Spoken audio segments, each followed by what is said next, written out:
would the original cast of Yu-Gi-Oh! Play in the modern day? Let's be honest, Yu-Gi-Oh! Came out over 2 decades ago, and the decks that they played in the original series, while iconic and awesome and everything like that, they're old now, and very dated, and they have absolutely no archetypal synergy through them, and most of the time a lot of the monsters don't really have anything to do with each other, they're just there. However, that got me thinking, if the characters from the original Yu-Gi-Oh! Series were here now in the modern day, and they were to rebuild their decks, what would they be playing? Luckily, for quite a few of the original cast, there are a lot of upgrades and full overhauls of old-fashioned decks made into brand new, awesome new ones. And I think that's what's important to keep in mind for today. We are trying to capture the spirit of their original deck. Now, for some characters, let's be honest, they've had no love. They've had no upgrades to their old-fashioned cards, nothing new made for modern-day support or anything like that. So what we're going to do, we're going to consider those today and maybe throw some ideas out there. What could Konami do to upgrade this to a modern day audience? So without further ado, how about we look at all the characters in the original Yu-Gi-Oh! Series and see what deck they would play in modern day. Yugi Muto. Yugi's deck has always been kind of like a toolbox deck. It's capable of dealing with a lot of different situations because as the main character, you kind of need that. You're playing against so many different villains with different kinds of decks. Your deck needs to be able to adapt to whatever situation comes your way. In terms of the cards we last saw Yugi using in his deck, mainly the one he played against Bakura and the one he plays against Pharaoh Atem at the end of the series, he's using monsters like the Gadget card, Silent Swordsman, Silent Magician. He's playing cards like Gold Sarcophagus, and one of his big monsters is Gandora, Dragon of Destruction. Now, some of these cards have modern retrains. However, if you think I'm going to stick all of these different things into one deck to create a deck, you got another thing coming. There's no synergy with all that. However, guess what? A brand new archetype has just came out called the Gold Sarcophagus of Light. This deck is actually a reimagining of all of the cards that Yugi played in his final duels, put into a single archetype. So like the Gadgets are in there, Gandora, Dark Magician's in there as well, which really seals the cake. But we've also got Gold Sarcophagus and like Mirror Force retrains and everything like that. So with this, you can literally have all of the cards that Yugi played that you would never be able to get into one archetype since they're in so many different archetypes in one archetype now. And you can put it all in one deck. So I think this is actually the perfect deck you could give a modern day Yugi. An argument could be made for the Dark Side of Dimensions deck he played, which was kind of like a hybrid between his and the Pharaoh's deck, but modernized a little bit. You could say that the deck that Yugi used against the Pharaoh was specifically made to defeat the Pharaoh, with like everything that happened in that duel. And the deck that he used against Kaiba in Dark Side of Dimensions was like the perfect deck to defeat Kaiba, because there's kind of like some symbolism in that deck, because obviously the Gold Sarcophagus was sealing away the Monster Reborn to deny coming back from the grave. This is about letting Atem go to the afterlife. And with the Kaiba one, the same kind of thing happens. He gives Monster Reborn to Kaiba, I think it was, or something like that, and it's a symbolism of denying the Pharaoh from coming back to the grave, or accepting that he's in the grave now, the afterlife. So I forget, I'd have to go back and watch one of my videos, but yeah, I think that makes sense to me. Despite that, I think the Gold Sarcophagus archetype that's just came out would be a perfect deck for a modern Yugi, so that's my choice. Yami Yugi, aka Pharaoh Atem. Now, this one is a tough one because the most modern version of a deck we get with Yugi is the hologram version of him in Dark Side of Dimensions. However, that's not really him. Even Kaiba himself says this just isn't quite right, and we don't see much of his deck to even determine what a modern day Yugi would play. So I'm gonna have to speculate, and I would say Yugi would play a full Dark Magician deck. So he'd be able to play things like Oracle Mahad, which we actually do see him play in the movie. However, there's a bunch of other extra deck monsters he could play, different spells and traps. I'm thinking of things like Eternal Soul. He can play some of the Magician Girl cards, maybe, if he really wants to. But we've got a lot of options with the Spellcaster and Magician cards we can use in this deck. I'll be honest, it's a little bit of a shame because there's a lot of stuff we're missing out in terms of iconic cards for Yugi. Like, we have the illusion monsters, you know, like Gazelle, the King of Mythical Beasts, Baphomet. They have modern versions of them now, but they're kind of doing their own things. We can't really put them in the deck. We've got the Knights of Face. That seems like such a shame not to include in the deck. but they also do their own thing now, so I don't know if we could smash them together with Dark Magicians. And of course, I guess you could make a case for like a Kaiba card, Summon Skull cards, or even an Egyptian God deck version. However, I think a pure Egyptian God deck nowadays would be kind of hard. Maybe if they get more support in the future and you can play all three of them together, it's something you could do, but I think a Dark Magician deck makes sense for a modern day Yami Yugi. You could maybe put in one Kaiba monster. It's a shame there's no like Dark Magician Kaiba you can use as support. Maybe play Ling Kaiba or something, Link Kaiba. Maybe.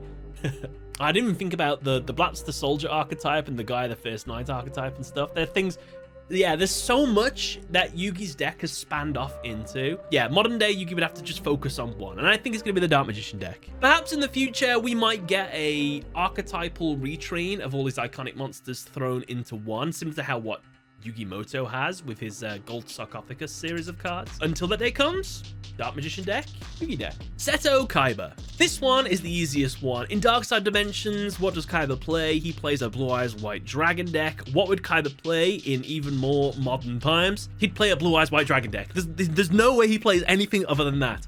You can make your jokes about him playing something like Dragon Maid or something if he had to. I think that's kind of funny.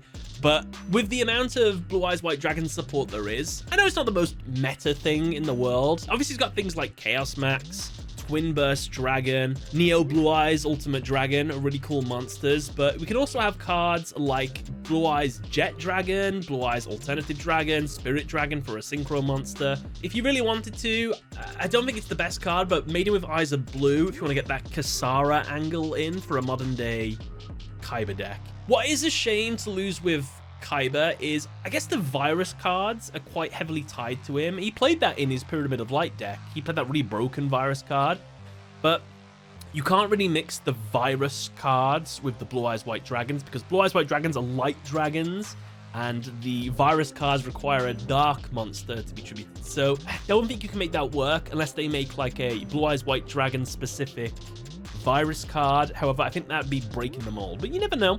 Something like that could come along in the future. And I guess they've got that card now. It's like a trap card. It's like the Eternal Soul, except it's for Blue Eyes White Dragon. So yeah, there's options. There's lots of support you can do with a Blue Eyes White Dragon deck nowadays. So this is an easy one. Kaiba would play Blue Eyes. Joey Wheeler. This is one of the inspirations for this video, along with the Yugi with the new cards that came out. I think a modern day Joey Wheeler would not play a Red Eyes Black Dragon deck because I don't think Red Eyes Black Dragon archetypal decks know what they want to be just yet. I feel like they're still trying to figure out what they want to do. I made a case for this before in the Flame Swordsman video. Spoilers, I think Joey should play a Flame Swordsman deck. They've just had brand new support and they're really, really cool. I really like them. And because of Joey's adoration for the Flame Wingman, because he likes the monster, he says if he could be one of his monsters or what monster represents him, he says it's the Flame Wingman. It's different in the manga. I don't think he really cares that much for it, but in the anime, it's a big deal.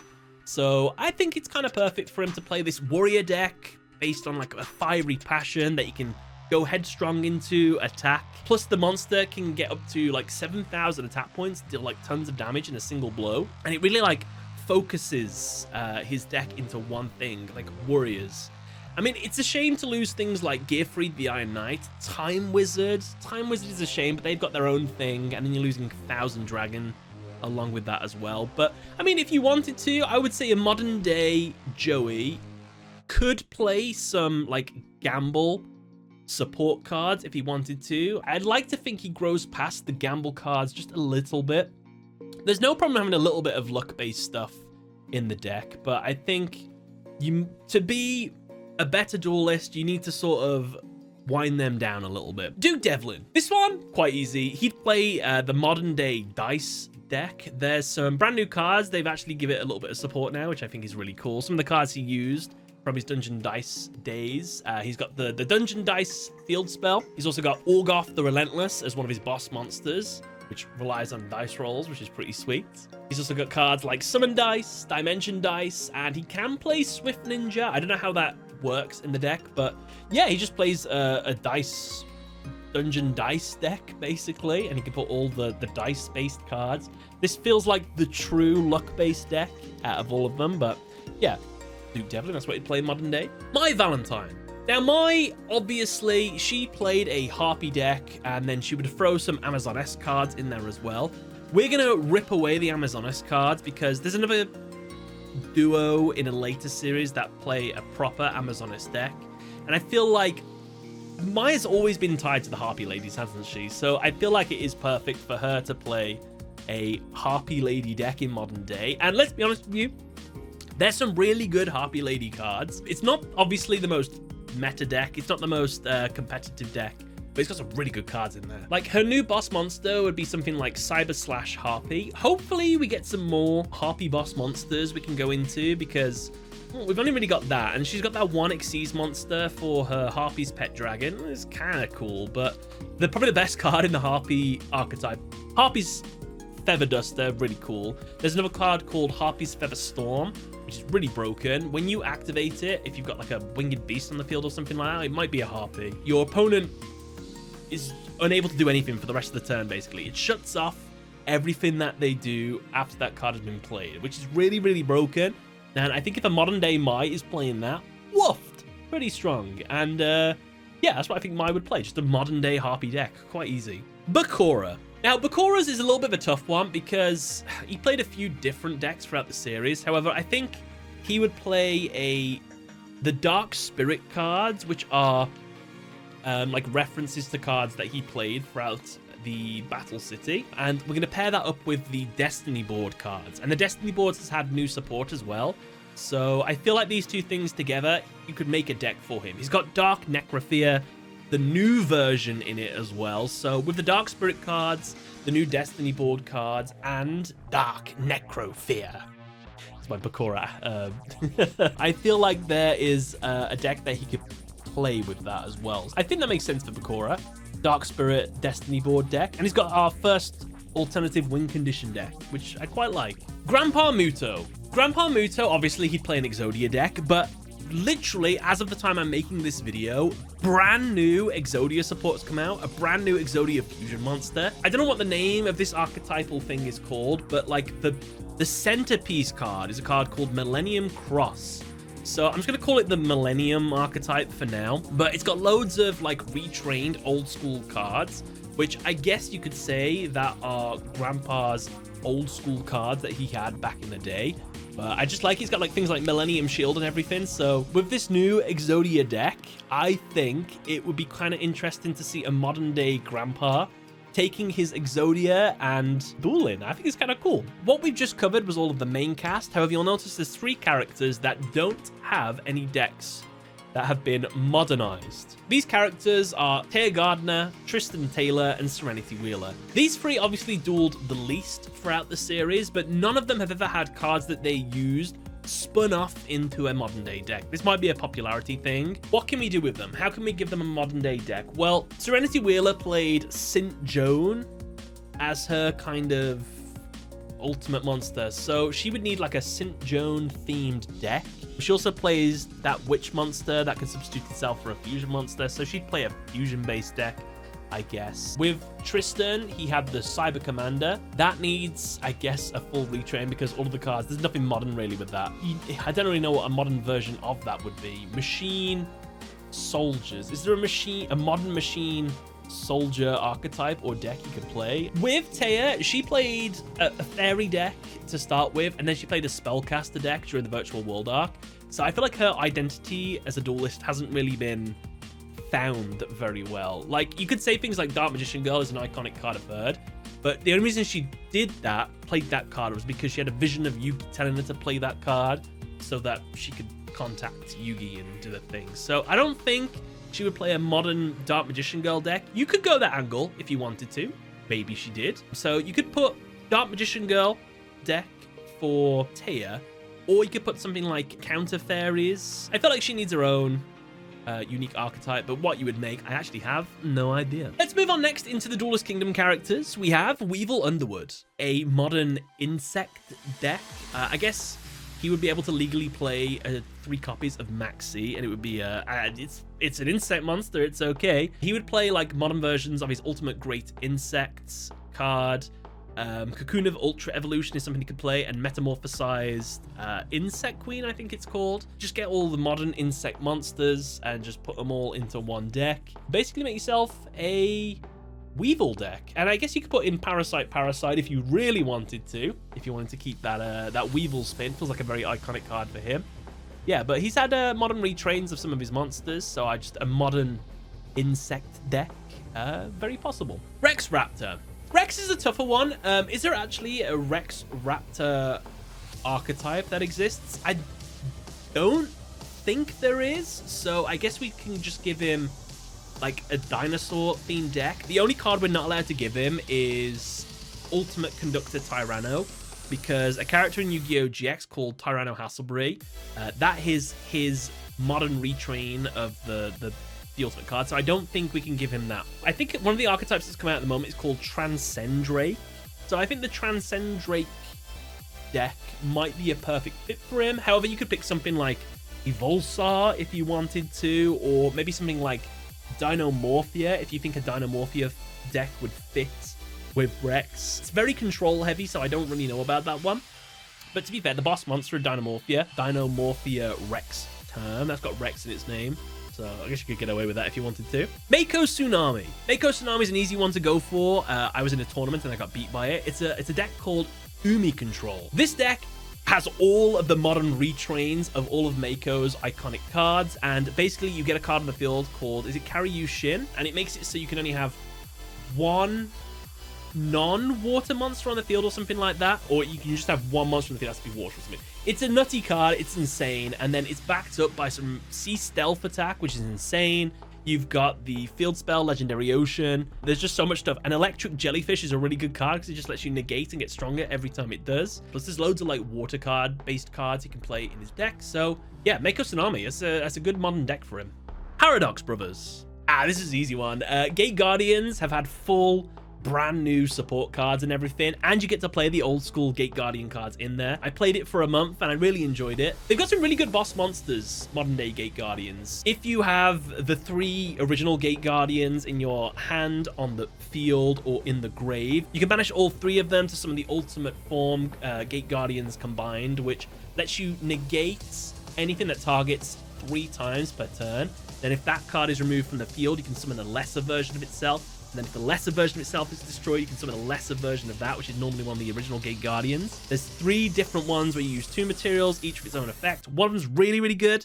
Lets you negate spells and traps twice per turn. Very strong. There's one that lets you make attack go down to 0. Very good when you're going on the attack.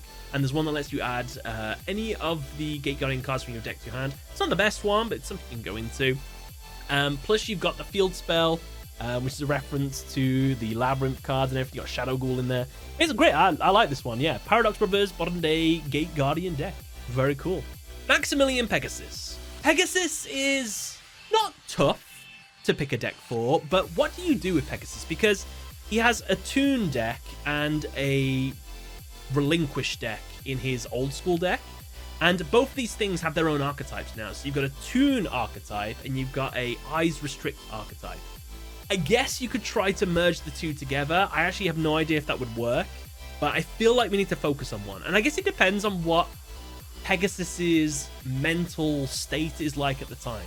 If he is Millennium Eyeless and he just wants to have fun and do things, he'd play a Toon deck. And he could play the brand new Toon cards that exist with the better field spell Toon Kingdom, along with some of the better Toon monsters, and there's also Toon support cards now and everything that lets you steal your opponent's monsters. But if you want to go down the Eyes Restrict card, then that is viable. We've now got the bigger, better versions of the Relinquished and Thousand Eyes Restrict. We've also got Anima, which is like a Link version of Relinquished, and also a card's just come out, which is the Millennium Eye, which allows you to take control of an opponent's monster or something like that. Yeah, I guess whichever one, really. I'm going to say Toons for now, but if we can mix the 2 together, I think a Toon Eyes Restrict deck would be perfect. But I'm going to say Toons for Pegasus.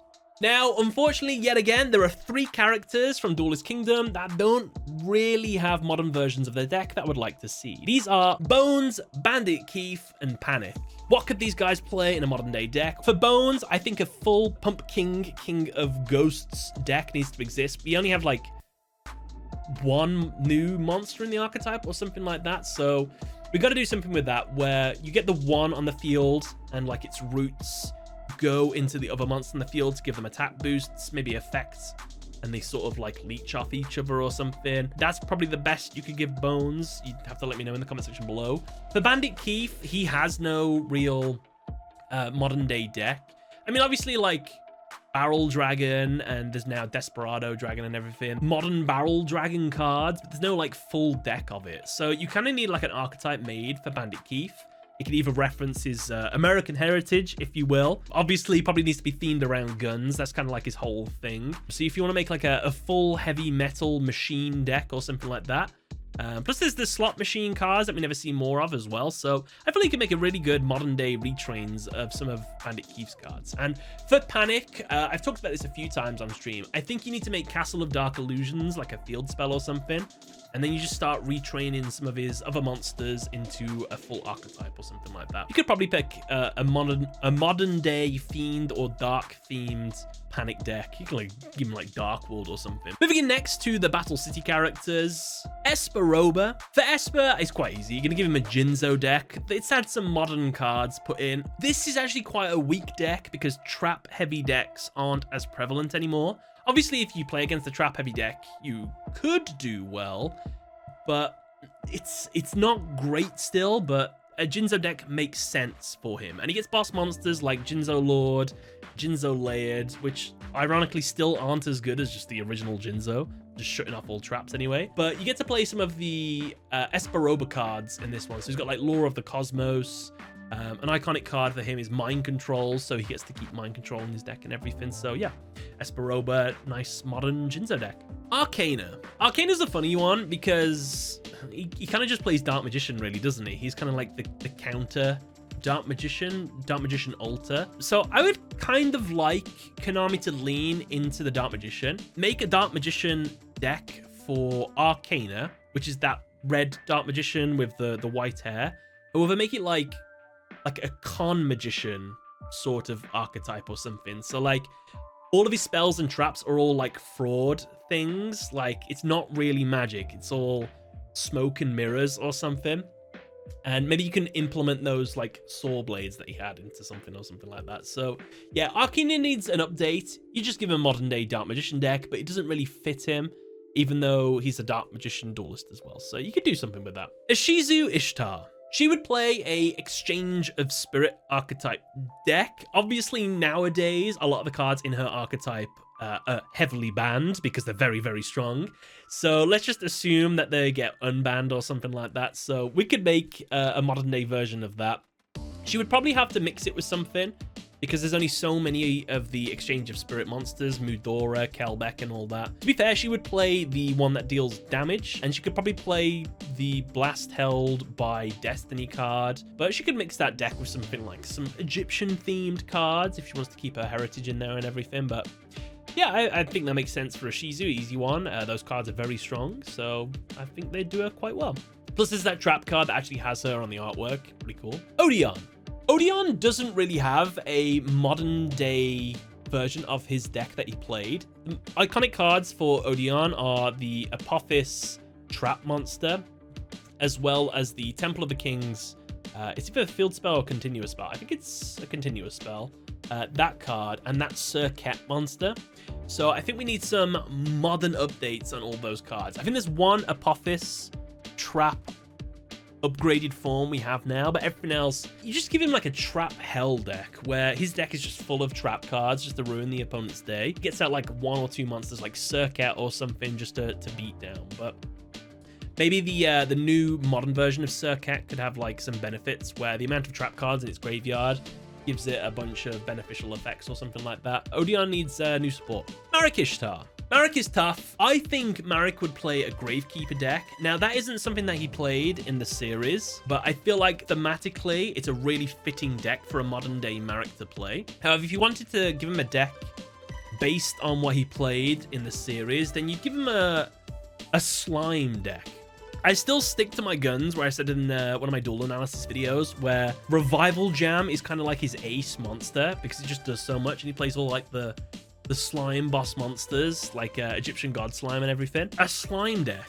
And then if you're playing the slime deck, you can actually sort of play the Winged Dragon of Ra with it. And there's a bunch of Winged Dragon of Ra support cards. So yeah, if you don't want to go down the Gravekeeper route, and he's still got Ra in modern day, if you will, then you give him a slime Egyptian god deck with all the new Egyptian god support, like the true name and everything. So yeah, I think that makes sense for Marrick Ishtar. And then if you want to put any trap cards in there, you put some like torture cards in or something like that. I don't know what you want to put in there. You could stick a lava golem in there if you really wanted to. Moving on next to the Waking the Dragons arc. The only characters I really want to talk about in this one are Raphael, Alistair, Valon, and Darts. All of these characters don't have modern versions of any of their decks, which is such a shame, because like the armor cards that Valon plays, that would be cool to get some modern twists on that, if you will. The Guardian cards, absolute trash nowadays. They're such a poorly thought out archetype. They're so bad. They need modernizing. They need a full overhaul. Darts' Orichalcos cards, how have they not been like upgraded or remastered or made a full archetype out of them? Because they're so cool, so iconic. You'd have to maybe revamp the original Seal of Orichalcos, make the upgraded 2 field spells as well. So if you got the one field spell on the field, you can put the next one over it and then the third one over it to get all the beneficial effects with that. You could have monsters like Qtora, that mirror ritual monster if you really wanted to, and everything. Just revamp them into modern day. But yeah, those 4 characters really need upgraded versions. Waking the Dragons arc has... We made all the legendary dragons and the legendary dragon fusion cards. Why not the characters? The Grand Championship arc, the last arc we're going to talk about today. Siegfried von Schroeder. Obviously, a modern day Siegfried would play a Valkyrie deck. They've had new cards putting them in everything now, so modern day Valkyrie cards. They do have that card that skips an entire turn, something of the goddess, time goddess, I think it's called. So yeah, there's some big Valkyrie monsters in there. They can do a lot of damage. They're not meta or anything like that by any means, but it's a modern version of a deck he played, so it makes sense he would carry on playing it in modern day. Leon von Schroeder. Leon played a fairy tale deck, so he would definitely play the fairy tales in the modern day as well. He would have to play the field spell, I guess, even though it wasn't him who put it in the deck. The Golden Castle of Strongberg, it is a part of the fairy tale archetype now. It has a steep, heavy cost to it, but I guess you could do some cool stuff with it. But yeah, Leon would play a fairy tale deck with all the fairy tale cards, so that makes sense to me. And with that, that is my take on what characters would use in modern day. I guess for some of the characters that we didn't talk about today, you could just give them decks that exist that are similar to what they do. Like I was talking about Bandit Keef, guns. He likes guns, Barrel Dragon and all that. So I guess you could give him the Magical Musketeer deck. That's guns. So I guess you could do something like that if you really wanted to. There's a couple characters that missed out, like Rebecca Hawkins and stuff. Some of those I just have no idea what I'd give them. I don't know what a modern version of their deck would be, because I feel like they didn't have an idea of what they were in their deck, so I wasn't too sure. So you can tell me in the comment section below what you think of these ideas and what you would change and what you would give those characters for modern day decks. If you enjoyed this video, don't worry, I've got another one, and I've also got another one here. Other than that, you can subscribe to the channel if you want to. Thanks for watching. Catch you later.